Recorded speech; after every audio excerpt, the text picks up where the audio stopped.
اولاد اللہ تعالیٰ کی بہت بڑی نعمت ہے۔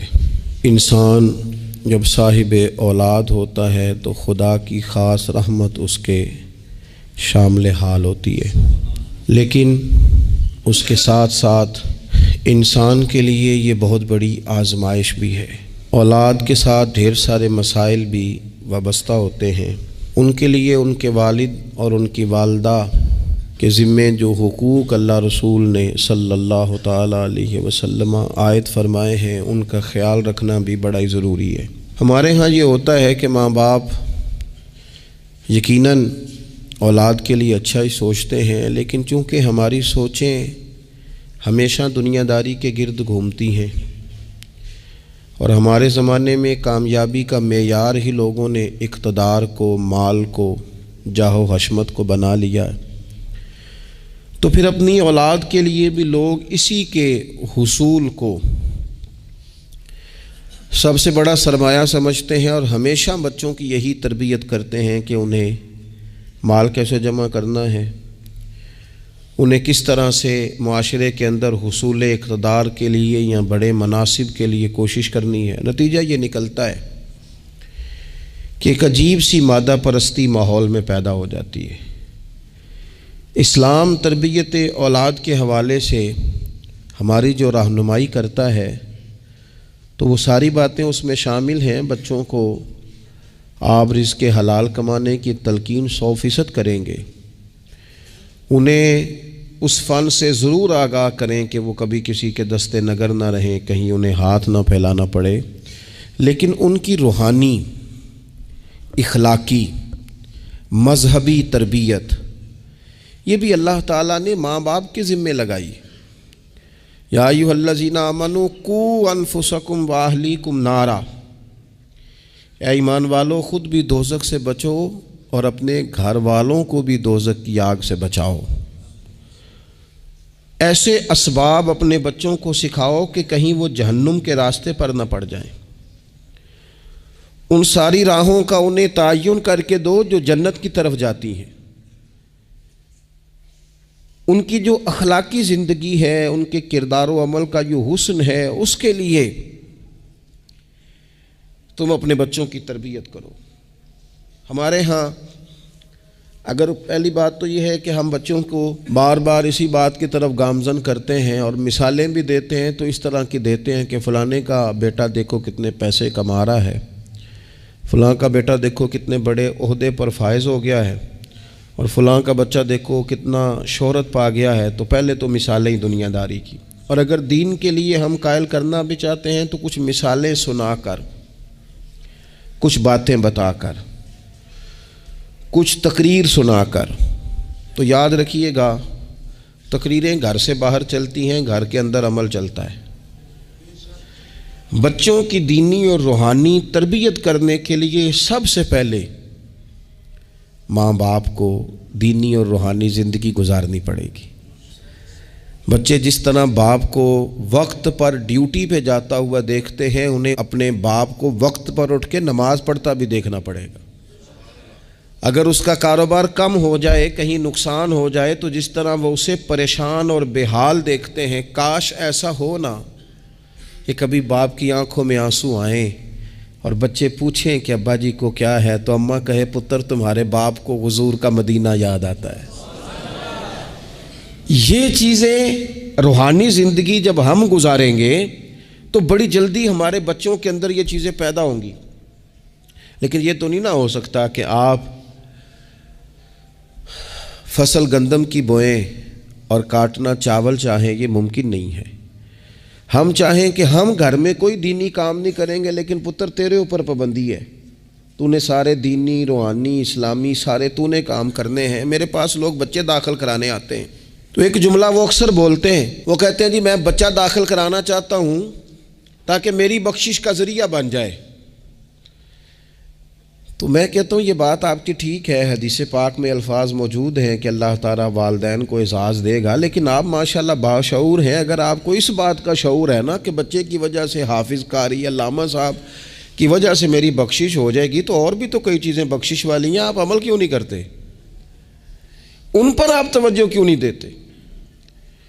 اس طرف بھی تو آپ غور فرمائیں.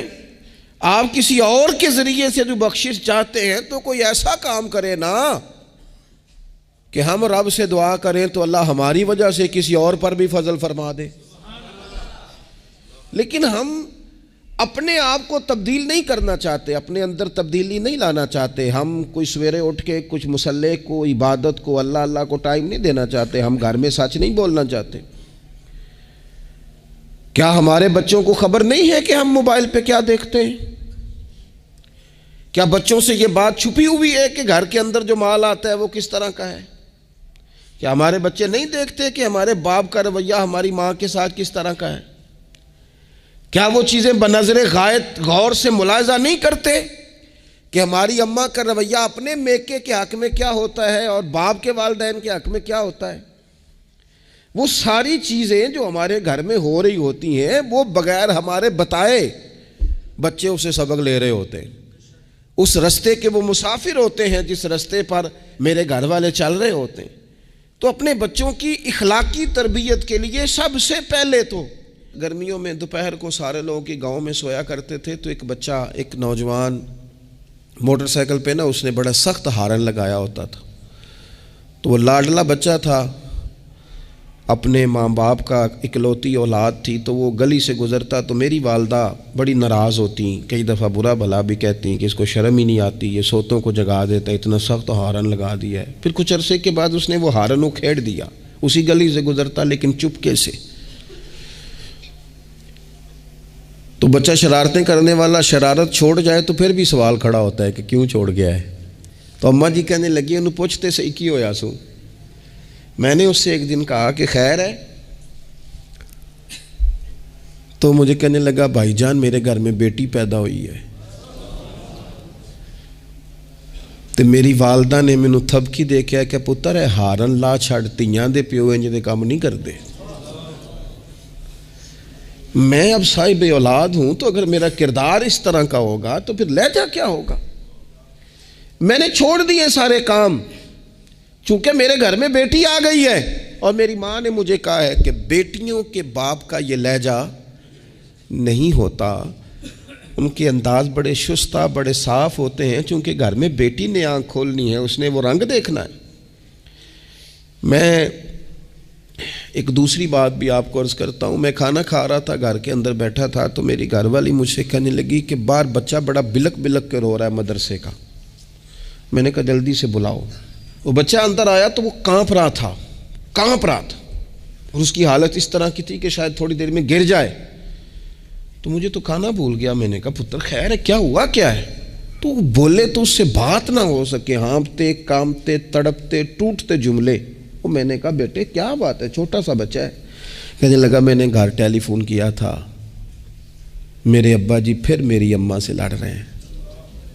حضرت صاحب جب وہ لڑتے ہیں تو ہم چار پائیوں کے نیچے چھپ جاتے ہیں، خوف آتا ہے. میری بہنیں روتی ہیں، ہمیں کسی چیز سے اتنا ڈر نہیں آتا کیونکہ ہمارا والد پھر ہماری اماں کو مارتا ہے. خوف آتا ہے. آج گھر میں نا پھر ابا جی اماں کو پیٹ رہے ہیں. میں نے فون کیا تھا تو بہنیں رو رہی ہیں، آپ دعا کر دیں ہمارے گھر میں سکون ہو جائے. ہم تو اپنے بچوں کی آنکھوں میں آنسو نہیں دیکھ سکتے، پر یہ کس نے رلایا ہمارے بچوں کو؟ ماں باپ نے مل کے. کس نے تباہی کی؟ ان کے خیالات کیوں بکھر گئے؟ اتنا خوف کس چیز نے طاری کیا؟ یہ سکون کس نے چھینا؟ میں نے پھر ان کے والد کو بلایا، گزارش کی اور مجھے امید ہے کہ وہ میری بات بھی سمجھ گئے ہوں گے. میں نے ان کو وہ سارے حالات سے آگاہ کیا کہ آپ کے بچوں کی نفسیات کہاں تک جا رہی ہے. پر میری آپ اس واقعے کے بعد میں سمجھا کہ شاید یہ ایک گھر کا مسئلہ تو نہیں ہوگا، جانے کتنے گھروں میں یوں ہوتا ہوگا، کتنے بچے خوف کی زندگی گزارتے ہوں گے، اللہ جانے اب کیا ہونے لگا ہے. تو اپنے بچوں کی اخلاقی تربیت کے لیے اخلاقی بڑا پیار کرتا ہے باپ اپنے بچے سے. میں صحیح بتاتا ہوں آپ کو، بڑا پیار کرتی ہے ماں اپنے بچے سے. لیکن یاد رکھنا اس پیار میں کہیں وہ اخلاقی حدود کو کراس نہ کر جائے. یہ دیکھ لینا کہیں آپ کے لاڈ پیار میں کوئی ناجائز بات اس کے منہ سے نکلے کسی کے بارے میں اور آپ اسے قبول کر کے کہیں اسے تباہ نہ کر دیں. باپ میں نے دیکھا ہے یہ کام کرتے ہیں کہ بچے نے اگر کبھی کوئی تحفہ مانگ لیا ہے اور موقع آ گیا ہے تحفہ دینے کا تو باپ اوور ٹائم بھی لگاتا ہے. والد کہتا ہے اپنی فیکٹری کے مالک سے کہ میں تھوڑے تھوڑے کٹوا دوں گا پر مجھے بچوں کے لیے گفٹ خریدنا ہے، ان کے کپڑے بنوانے ہیں، بڑی جان جوکھوں میں ڈالتا ہے. اور وہ کہتا ہے کہ میں اپنے بچوں کو مایوس نہیں دیکھنا چاہتا، میں اعلیٰ سے اعلیٰ چیز بھی لاؤں گا. پر آپ کو پتہ ہے اللہ کے پیارے رسول علیہ السلام نے فرمایا کسی باپ کا اپنے بیٹے کے لیے، اپنی بیٹی کے لیے سب سے بہترین تحفہ یہ ہے کہ وہ اپنے بچوں کو اچھا ادب سکھا دے. یہ سونا تحفہ دیا ہے باپ نے کہ اس بچے کو اس نے اچھی تربیت سے روشناس کرا. یہ خوبصورت تحفہ سونا یہ کمال کر دی والد نے کہ اس نے اپنے بچے کے آداب زندگی میں ایک اچھے ادب کا اضافہ کیا. آپ نہ ہزاروں کا لاکھوں کا تحفہ لے کے آئیں لیکن اس کی اخلاقی تربیت کریں، اس کے کردار میں جاذبیت پیدا کریں. ہو نہ آج بھی کوئی ماں ایسی جو غوث پاک کی ماں کی طرح کہے پتر بھوک کاٹ لینا پر جھوٹ نہ بولنا. ہو نہ کوئی ماں آج بھی ایسی جو بابا فرید کی ماں کی طرح یہ کہے پتر تجھے شکر پسند ہے پر ملے گی تب جب تو نماز پڑھ کے مصلی اٹھائے گا. ہو نہ آج بھی کوئی خواجہ بختیار کاکی کی ماں جیسی ماں جو سارا دن گھر میں سپارے پڑھتی رہے اور 15 سپارے یاد ہوں اور صبح شام پڑھے. او خدا کے بندو کچھ چیزیں ایسی ہیں جو کردار کی روشنی سے نور پاتی ہیں، جو صرف عمل کے حسن سے دنیا کو حسین کر دیتی ہیں. بچوں کی روحانی تربیت، اخلاقی تربیت. ہم نا جو بچوں کو سبق دے رہے ہیں وہ محدود زندگی کا دے رہے ہیں. ہم مسلمان ہیں، ہمیں ہمارے دین نے کہا ہے کہ زندگی 60-70 سال کی نہیں، اس کے بعد بھی ایک زندگی ہے جو ہمیشہ رہنے والی ہے، ختم نہ ہونے والی ہے. ہم نے بچوں کو جتنے اسباق پڑھائے ہیں وہ دنیاوی زندگی کے لیے، روزی روٹی کے لیے، کاروبار کے لیے، شادی نکاح کے لیے. لیکن ہمیں ہمارے دین نے کہا ہے کہ انہیں وہ سبق بھی دو جو قبر میں بھی انہیں کامیاب کرے. قو انفسکم واہلیکم نارا، خود بھی دوزخ کی آگ سے بچو گے اور اپنے بچوں کو بھی بچاؤ گے. یہ اہتمام کرو. تو وہ خاص خوبصورتی جو ہمارے دین نے کہا ہے کہ ان کی اخروی زندگی میں ان کے کام آئے. دیکھیں نا نبی پاک صلی اللہ تعالی علیہ وسلم نے 3 چیزیں ہمارے ذمے لگائیں. فرمایا اپنی اولاد کو سکھاؤ.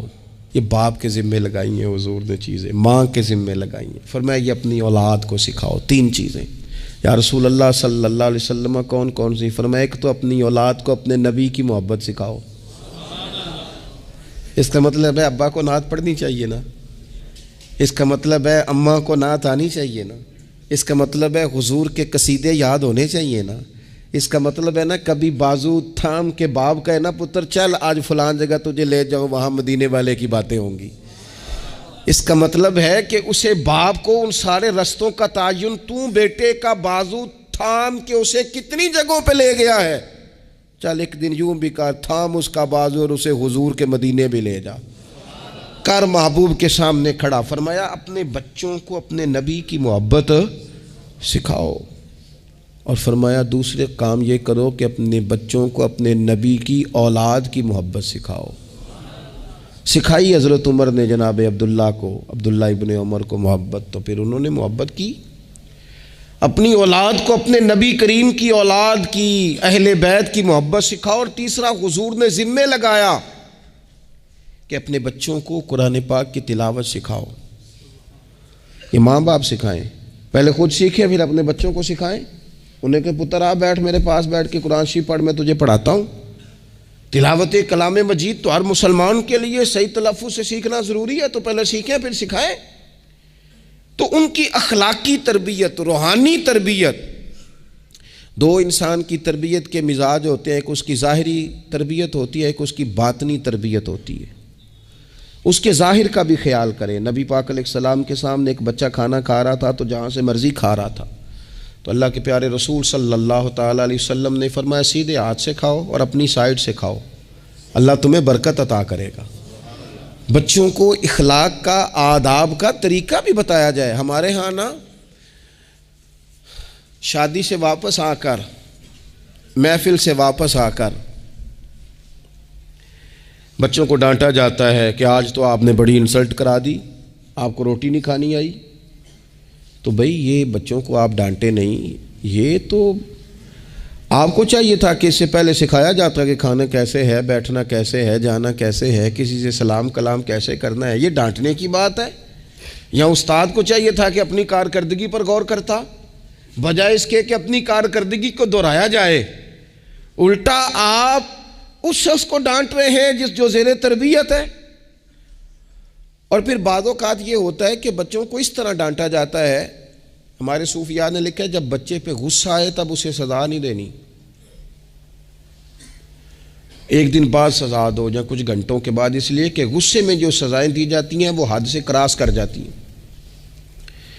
بچوں کو مناسب انداز میں سزا دینا بھی شریعت میں موجود ہے۔ سب سے زیادہ حضور پیار کرتے ہیں امت سے، لیکن نبی پاک صلی اللہ تعالی علیہ وسلم نے فرمایا 7 سال کے بچے کو نماز کا کہو اور 10 سال کا نہ پڑھے تو سزا دو، اسے مناسب حد تک تنبیہ کرو، سزا دے کے بھی پڑھاؤ، چونکہ عمر ایسی ہوتی ہے آپ کو فصل کو پانی بھی دینا پڑتا ہے اور جڑی بوٹی کو کاٹنا بھی پڑتا ہے۔ اب کو بندہ کہ نہیں میں بڑے مہربان طبیعت کا مالک ہوں جی، میں جڑی بوٹی کیسے کاٹوں؟ تو بھئی جڑی بوٹی کو کاٹنا بھی فصل سے پیار ہی ہے، اس پر بھی توجہ ہونا چاہیے۔ ایک مناسب مقدار میں آپ کسی چیز کو بھی رکھیں، افراط اور تفریط سے پاک، بچے کو مناسب حد تک آپ تنبیہ کریں، اس کی ظاہری باطنی تربیت پر توجہ دیں۔ حضرت عمر بن عبدالعزیز رحمۃ اللہ علیہ کے والد مصر میں ہوتے تھے، اور جناب عمر بن عبدالعزیز حضرت صالح بن کسان رحمۃ اللہ علیہ کے محدث تھے، ان کے پاس مدینہ طیبہ میں تعلیم حاصل کرتے تھے۔ تو آپ نے اپنے استاد صاحب کے پیچھے عصر کی نماز پڑھی تو ایک رکعت آپ کی لیٹ تھی، اٹھ کے آپ نے نماز پوری کی تو حضرت صالح بن کسان محدث تھے، عالم تھے، حدیث پاک کو جاننے والے، وہ حضرت عمر بن عبدالعزیز سے کہہ رہے ہیں بچپن ہے اور والد مصر میں۔ انہوں نے پوچھا بیٹا کہاں تھے؟ نماز میں ایک رکعت میں نے دیکھا کہ آپ نے دیر سے نماز پڑھی ہے۔ تو عرض کرنے لگے میں حضور کنگھی کر رہا تھا۔ بعض بچے آئینے کے سامنے کھڑے رہتے ہیں پھر بڑی بڑی دیر ہی کھڑے رہتے ہیں، کنگھی کر رہا تھا تو ذرا دیر ہو گئی۔ حضرت صالح بن کسان رحمۃ اللہ علیہ نے ان کے والد کو مصر میں خط لکھا، فرمانے لگے جوانی بھی ہے، موقع بھی ہے، فرصت بھی ہے، اور ابھی بھی آپ کا بیٹا جماعت سے نماز نہیں پڑھتا۔ مصر میں خط گیا، آج جب میں نے پوچھا ہے تو اس نے کہا میں کنگھی کر رہا تھا۔ اتنے معمولی سے کام کے لیے اس نے تکبیر اولیٰ چھوڑ دی۔ اب وہاں مصر میں بیٹھے والد نے یہ نہیں کہا کہ مولوی صاحب آہستہ آہستہ ٹھیک ہو جائے گا، آپ کو کیا ہو گیا ہے، کوئی بات ہے کرنے والی؟ انہوں نے وہاں سے گھوڑے پہ بندہ دوڑایا، بندہ مدینہ طیبہ آیا، اس نے کہا جاتے ہی عمر بن عبدالعزیز کو لے جانا حجام کے پاس اور اس کے سارے بال اتروا دینا، اور اسے کہنا پتر جن بالوں کی وجہ سے نماز رہ جائے ان بالوں کو سر پہ نہیں رہنا چاہیے، تیری جماعت کی رکعت رہ گئی پتر، اتنا بڑا کام، اللہ کے حضور حاضری کا موقع تھا۔ پھر اس کا ریزلٹ کیا نکلا؟ حضرت عمر بن عبدالعزیز بادشاہ بنے، 39 سال عمر میں انہوں نے پوری امت کو خیر سے بھر دیا۔ حشام بن عبد الملک کے بھی 11 بیٹے تھے، جناب عمر بن عبدالعزیز کے بھی 11 بیٹے تھے۔ حشام جب دنیا سے گیا تو ہر بیٹے کو 10 لاکھ دینار آئے، اور جناب عمر بن عبدالعزیز جب دنیا سے گئے تو 11 بیٹے تھے اور 6 دینار تھے، اور جاتی دفعہ کہنے لگے پتر اپنے باپ پہ شکوہ نہ کرنا، تمہارا باپ بزدل تھا، 2 رستے تھے، یا تو میں اپنے لیے جہنم کٹھی کرتا اور تمہارے لیے جائیداد بناتا، لیکن میں بزدل تھا، دوزخ سے ڈر گیا، میں جائیداد نہیں بنا سکا، اپنے باپ کو معاف کر دینا۔ تو بچے کہنے لگے ابا جی ہم جس گلی سے گزرتے ہیں لوگ اٹھ کے کھڑے ہو جاتے ہیں کہ نیک باپ کی اولاد جا رہی ہے، اچھے باپ کے بچے جا رہے ہیں، ہمیں کوئی ضرورت نہیں جائیدادوں کی۔ وہ شخص جو یہ بیان کرتا ہے نا کہ 6 دینار چھوڑ گئے تھے، وہ کچھ کفن دفن پہ لگ گئے، کچھ اور کسی کام لگ گئے، 6 دینار کل بچے بچوں کے پاس، 11 بیٹوں کے پاس، لیکن وہ شخص کہتا ہے وہ جو 10 لاکھ دینار حشام بن عبد الملک کے بچوں کو آئے تھے، وہ مسجدوں کے سامنے بھیک مانگا کرتے تھے، کیونکہ جب بچوں کو بنا اس طرح کا دیا گیا کہ کھانے میں پینے میں موج میں اڑا دیا مال، اور یہ جو 6 دینار 11 بیٹوں کو دے کے گیا، رب نے اتنی برکت دی کہ ایک ایک بیٹا ایک ایک وقت میں 100 گھوڑے مال کے بھرے ہوئے رب کے رستے میں خیرات فرمایا کرتے تھے۔ اصل دولت اولاد ہے، اصل دولت اس کا اخلاق ہے، اصل دولت اولاد کی اخلاقی تربیت ہے۔ ایسا نہ ہو کہ مال کمانے کے چکر میں اصل دولت سے ہاتھ دھو بیٹھے، ایسا نہ ہو کہ بینک پیسوں سے بھر جائے اور ہماری اولاد ہاتھوں سے نکل جائے، ایسا نہ ہو کہ ہم نے یاروں کو ٹائم دے دے کے تو بڑی دور نکل گئے ہم، لیکن ہمارے بچے کے ذہن میں چند سوالات تھے، ہم انہیں مطمئن نہیں کر سکے، ہم نے نوکروں کے ذمہ ڈال دیا، فلانے کے ذمہ ڈال دیا، چچا کے ذمہ ڈال دیا، وقت نہیں دیا، ٹائم نہیں دیا۔ کائنات میں سب سے مصروف زندگی رسول کریم کی ہے، پر حضور تو انہیں کندھوں پر بھی بٹھایا کرتے تھے، نماز میں بھی بچے ساتھ آ جاتے تھے اپنی، اور پھر بچوں کو احساس دلائیں کہ سب انسان برابر ہیں، انہیں تقوی کا درس دیں۔ آپ نے ناراض نہیں ہونا، امیروں کے بچوں کو یہ سبق دیا جاتا ہے کہ تہاڈا سٹیٹس نہیں ہو تسی فلانے نال کھیڈن ڈیس ہو۔ حضرت عمر کے زمانے میں ایک گورنر کے بیٹے نے ایک غریب کے بیٹے کو مارا تھا، تو حضرت عمر نے گورنر صاحب کو معزول کر کے اونٹ چرانے پہ لگا دیا۔ لوگوں نے کہا ابے کا کیا قصور ہے؟ فرمانے لگے اس کا بھی تو قصور ہے نا، اسی نے تو اسے بتایا کہ تو گورنر کا پتر ہے، اگر وہ بتاتا کہ بیٹا قانون سب کے لیے ایک جیسا ہے تو یہ کام نہ ہوتا۔ چھوڑ دو، کمی اور چودھری کی تقسیم، تمہاری اولادیں بچ جائیں گی۔ چھوڑ دو امیر اور غریب کا فرق، بچے متقی اور پرہیزگار ہو جائیں گے۔ چھوڑ دو یہ سٹیٹس کا دھندا، تمہاری اولاد کے دل سے کبر اور تکبر نکل جائے گا۔ محبوب نے یہ فرق مٹا کے ہمیں بتایا ہے کہ اخلاق حسن ہے، کردار معیار ہے۔ تمہارے اندر اگر تقوی کی دولت آتی ہے تو یہ اصل اعزاز ہے۔ خوش قسمت ہے وہ باپ جس کو کوئی آ کے کہے کہ تیرے بیٹے کو نماز پڑھتے دیکھا ہے۔ میں نے ایک جگہ ایک تراویح پڑھی تو میرے ساتھ ایک صاحب تراویح پڑھ رہے تھے، وہ روتے جا رہے ہیں، تو میں یہ سمجھا کہ شاید ان کو قرآن مجید کی سمجھ آ رہی ہے، چلے تھوڑا بہت، میں بھی طالب علم ہوں قرآن پاک کا، تو میں نے کہا ایسی آیات تو نہیں ہے اتنا رونے والی، لیکن بہت ہی رو رہے ہیں۔ تو 2 رکعتوں کے بعد میں نے ان سے کہا کہ اب تو آپ کی کیفیت وہاں چلی گئی ہے کہ نماز میں اتنی آواز نکلنی نہیں چاہیے، کیا مسئلہ ہے؟ تو کہنے لگے حضرت صاحب میرا پتر پہ تراویح پڑھاتا ہے۔ تو یہ دیکھیں نا، یہ بہت بڑی خوبصورتی ہے، لیکن یاد رکھیں اس کا حافظ قاری عالم ہونا بھی بڑی بات ہے، لیکن شرط یہ ہے کہ وہ اخلاقی طور پر اگر ایک اچھا انسان بن جائے تو پھر بھی بڑی بات ہے۔ اگر آپ کو یہ کوئی آ کے بتائے کہ میں جا رہا تھا چکی پہ گندم لے کر پسوانے کے لیے، لیکن تیرے بیٹے نے تو جلدی سے موٹر سائیکل روکا ہے، اور اس نے کہا چچا جان مجھے دینا، میں چھوڑ کے آتا ہوں، اور میں جا رہا تھا ڈاکٹر کی طرف دوا لینے، لیکن اس نے کہا کہ آپ ادھر میرے ساتھ آئے نا، میں جاتا ہوں آپ کو لے کر کے۔ یہ بہت بڑا اعزاز ہے، بچوں کو اخلاقاً مضبوط کر دینا، ان کے کردار کے اندر وہ خوبصورتی لے آنا۔ میں بڑے درد سے آپ سے عرض کروں، ہم اپنی اولاد کی تکلیف نہیں دے سکتے، دیکھی نہیں جاتی، کیسے دیکھیں گے؟ تو مجھے بتاؤ، کیا خدا نہ خواستہ اللہ تعالیٰ سب کو محفوظ کرے، قیامت میں اگر اولاد کو عذاب ہوگا تو دیکھا جا سکے گا؟ اور اگر نہیں دیکھ سکتے تو پھر خدا را کبھی بھی انہیں رزق حرام نہ کھلانا، تھوڑی روٹی لیکن حلال، تھوڑا مال مگر جائز، سادہ سواری مگر جائز پیسوں۔ میرے نبی پاک صلی اللہ علیہ وسلم نے فرمایا جو گوشت حرام سے پلے گا وہ جنت میں نہیں جائے گا۔ اپنے بچوں کے لیے رزق حلال کا بندوبست کریں، جس طرح ڈھونڈ کے لاتے ہو نا بچوں کے لیے اچھا گوشت، ڈھونڈ کے لاتے ہو نا بچوں کے لیے وہ غذا جس میں ملاوٹ نہ ہو، ڈھونڈ کے لاتے ہو نا بچوں کے لیے وہ والا کھانا جو غیر معیاری نہ ہو، معیاری ہو، ڈھونڈ کے لاتے ہو نا خالص چیزیں اپنے بچوں کے لیے، اسی طرح ان کے لیے طیب اور طاہر رزق بھی لے کے آؤ، تاکہ ان کے اندر روحانیت پیدا ہو، تاکہ تقوی کی روشنی دوڑے۔ امام حسن رضی اللہ تعالیٰ عنہ مسجد نبوی شریف میں تشریف لائے تو صدقے کی کھجوروں کا ڈھیر لگا ہوا تھا، ایک کھجور بچپنا تھا، اٹھا کے منہ میں رکھ لی تو اللہ کے رسول صلی اللہ علیہ وسلم نے انگلی ڈال کے نکال دی. فرمایا پتر میری اولاد کے لیے صدقہ جائز نہیں ہے. انگلی ڈال کے حضور نے نکال دی. ہمیں یہ سبق دیا کہ تمہاری اولادوں کے قریب صرف وہ رزق جانا چاہیے جنہیں رب رسول نے ان کے لیے جائز رکھا ہے. اگر گلے میں انگلی ڈال کر بھی تمہیں وہ لقمے نکالنے پڑے تو نکال دینا.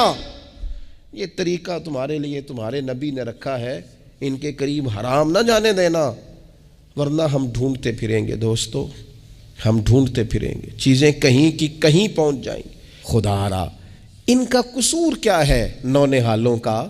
یہ تو ہماری گود میں پلتے ہیں, کیوں ہم انہیں وہ والا مال لا کے دیتے ہیں جو ان کے لیے جائز نہیں؟ کیوں ایسی چیزیں انہیں فراہم کرتے ہیں کہ ان بیچارے بھولوں کو پتہ ہی نہیں ابا کیا کچھ لے آیا؟ طیب, حلال, پاکیزہ, صاف ستھرا, معیاری ان کے لیے غذا کا بندوبست کریں. اور ان کے لیے ایک بات اور آپ کو آخر میں عرض کرنی ہے, یہ آپ نے نا میری منت سمجھنی ہے. اس طرح بچوں کو نسخے بتاتے ہیں نا کمائی کرنے کے, اس طرح انہیں ہنٹس دیتے ہیں نا دنیا میں چھا جانے کے, اس طرح آپ اپنے بچوں کو وظیفے بتائیں, انہیں اذکار کی فضیلت والد صاحب بتائیں. کیوں؟ کہ یہ میرے نبی پاک کا طریقہ ہے صلی اللہ تعالی.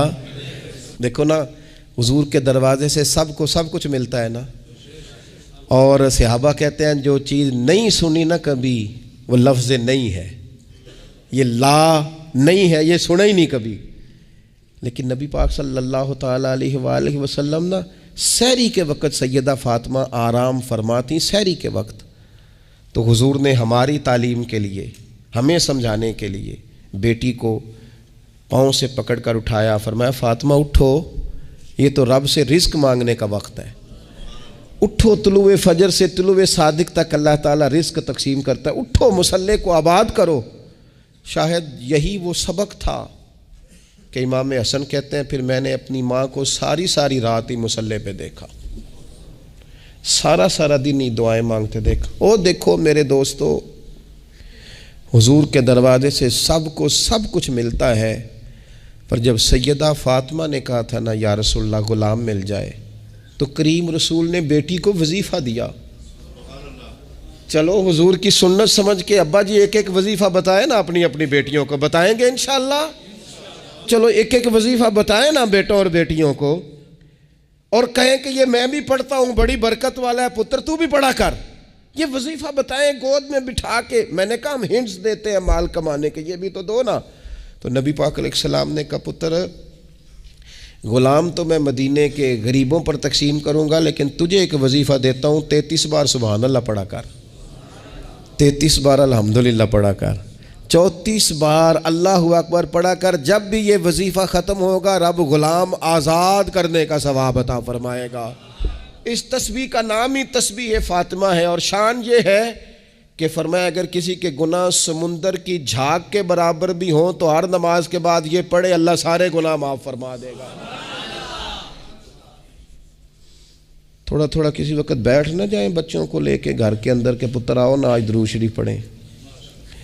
صبح نا کبھی بڑا یاد آتا ہے, میری دادی اماں تخت پوش پہ بیٹھتی تھیں, وہ نماز پڑھ کے پھر سب کو جگاتی تھی, تو اٹھو, اور دونوں لفظ کہتی تھی, اٹھو سبق پڑھو تے نماز پڑھو. نماز اور سبق اس سے مراد ہے نماز پڑھ لو اور پھر قرآن پاک. یہ 2-4 دن کریں نا ہم سارے اپنے اپنے گھر میں, کہ آؤ بھی بچوں سارے پہلے نماز پڑھیں پھر سارے قرآن شریف کھولیں, تھوڑی دیر یہ کھولو نا, امید ہے رب کے فرشتے رحمتوں کا نزول فرمائیں گے. تو بچوں کی روحانی, اخلاقی, عملی, دینی تربیت پر ہم نے توجہ دینی ہے. اللہ تعالی ہمیں اس کی